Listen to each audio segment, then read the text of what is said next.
Evening YouTube. Now I'm just doing a little video tonight. I've just got in from work and I'm going to show you this, which is my latest buy, and it will be coming to the channel because it is not working, this old receiver, and I literally have just bought it off the computer as a non-working project for the channel. So it is a vintage Sony Str 6040, and it is 22 watts per channel. It's made in Japan and it is from 1969, so it is quite an old one, this Sony.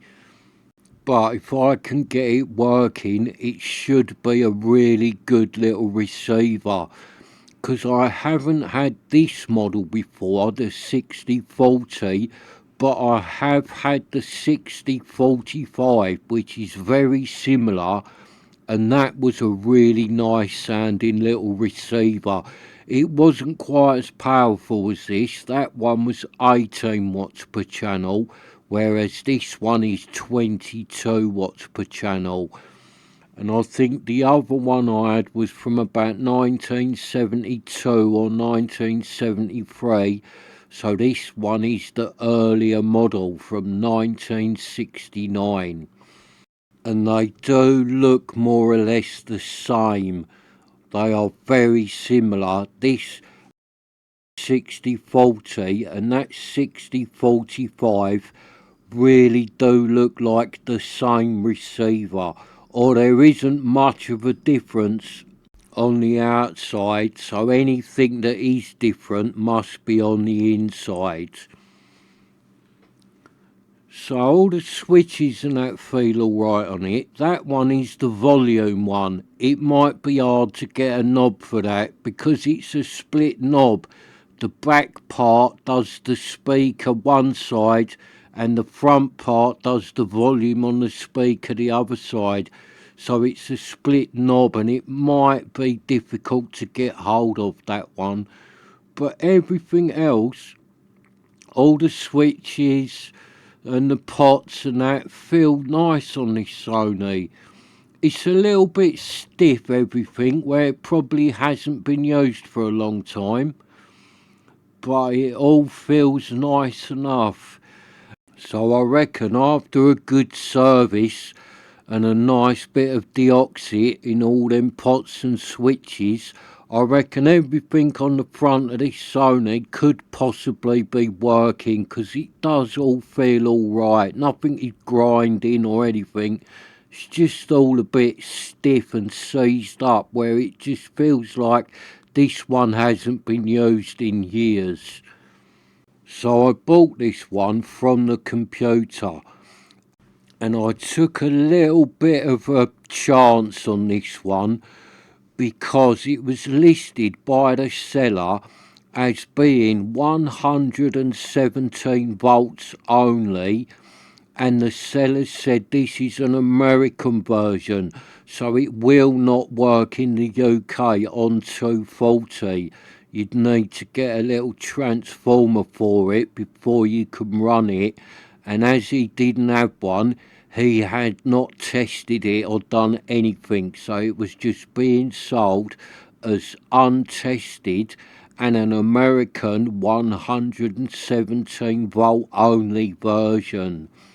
And there was only 2 pictures of this receiver on the computer, and they was both terrible. There was a really dark photo of the front of it, and the same, a really dark photo of the back of it, so you couldn't really see this receiver to see what condition it was in. You could see that it had the 2 knobs missing, and the seller did mention that on the listing.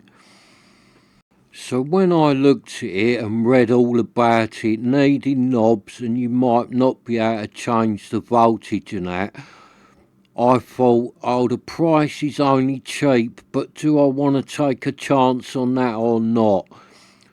But I was thinking that it would have a voltage changer in it, because when I serviced that 6045 not that long ago, that had a voltage changer in it, and that is more or less the same receiver as this.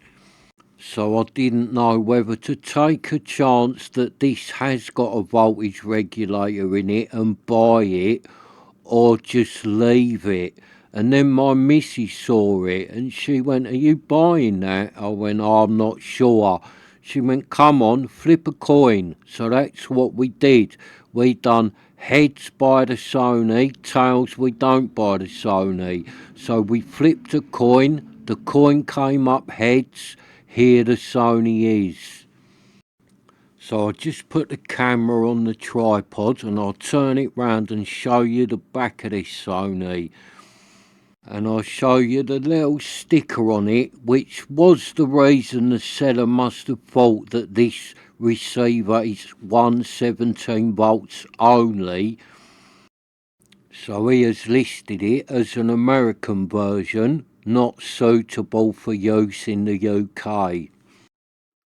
So if you look at the back, it's all in nice condition, the back of this.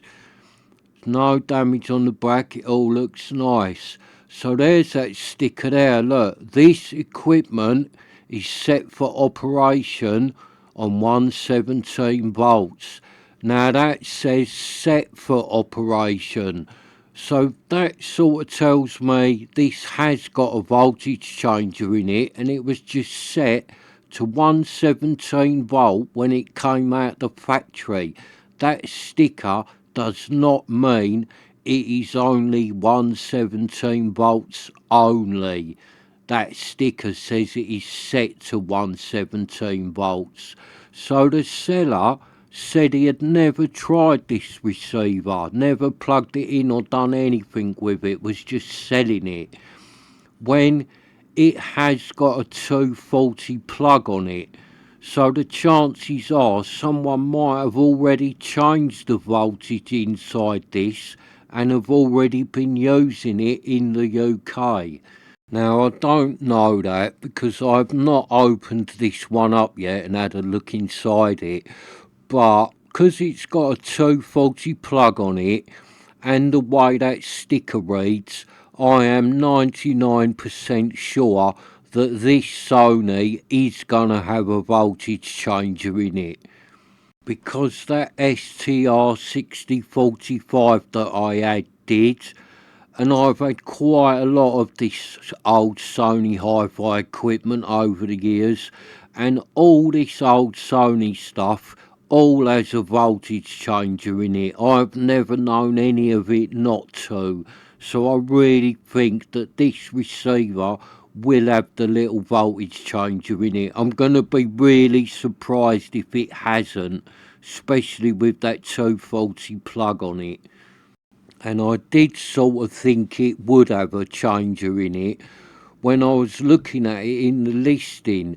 So it wasn't that was really putting me off.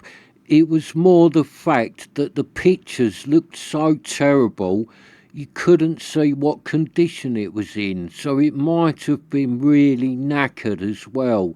So when it turned up the other day and I opened it up, I was really surprised by how nice condition this Sony is.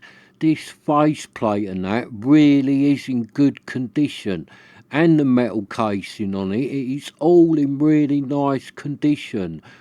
And alright, I haven't seen inside it yet, so it could have parts missing or anything like that.